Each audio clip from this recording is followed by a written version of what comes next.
Pipila ka aberya ang nasinati atol sa eleksyon karong adlaw. Kasagaran, problema sa Automated Counting Machine o ACM. Ani report ni John D. Esteban. Dismayado si Tatay Hubeto human wala gikaon sa automated counting machine ang iyang balota. Ingatan ko nga. Hindi naman masyadong madiin. Hindi. Ang problema kasi yung ballpen parang mag-blot. Kaya ginanon ko sa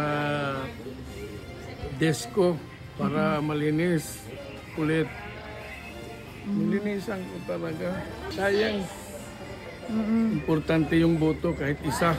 Gibalik og pakaon na balota sa makina, gisuwayan ang lain-laing orientation sa papel ang pagsulod sa makina apan pakyas gihapon. Gilimpyuhan ang scanner sa makina o gisuwayan og feed pagbalik ang balota apan giluwa gihapon. Misread siya kasi yung QR ng balot na ano siya na shadean niya. Ng pen. Itong mga black dito sa gilid.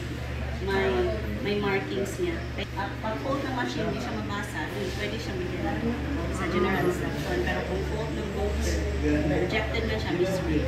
So, hindi talaga siya magdala. Busa si tatay, miuli na lang. Miuli nga labihang nasayangan sa iyahang boto. Hinuon, gi-record na lang kini sa electoral board sa minutes.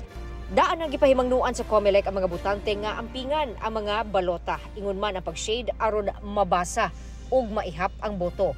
Gipaabot kini ni spokesperson sa Election Watchdog ng Archdiocesan Citizen Engagement, Parish Pastoral for Responsible Voting o ACPPCRV Davao ngadto kang COMELEC 11 Regional Director Michael Abbas. Sumala pa, makonsidera matud pa kini nga spoiled ballot o dili na daw maihap ang maong boto.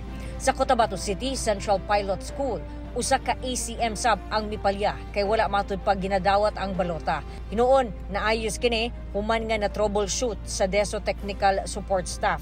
Samtang sa pagsugod pa lang sa eleksyon kaganiha, nagtinukloray ang mga butante aron makauna sa pagboto. Hinungdan nga naundang kadali ang butuhat ug nadayon ra human giayo ang linya sa mga butante. Sa Santa Cruz, Davao del Sur, tulo ka balota ang walang gikaon sa ACM sa Apolinar Franco Senior Elementary School sa Barangay Bato.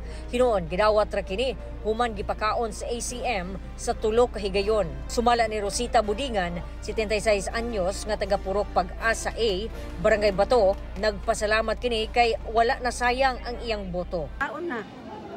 Tulo mo ka ba Ang giluwa pero nagpasok pero na. na okay na dayon? Okay na.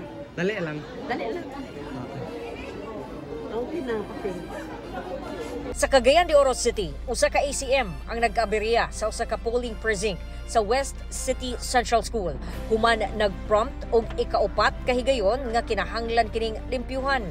Gireklamo sab sa mga magtutudlo ang daw nipis nga tinta gikan sa indelible ink nga gihatag kanila. Hinuon sa kinadibukan nahimong hapsay ang butuhan sa mga polling precinct.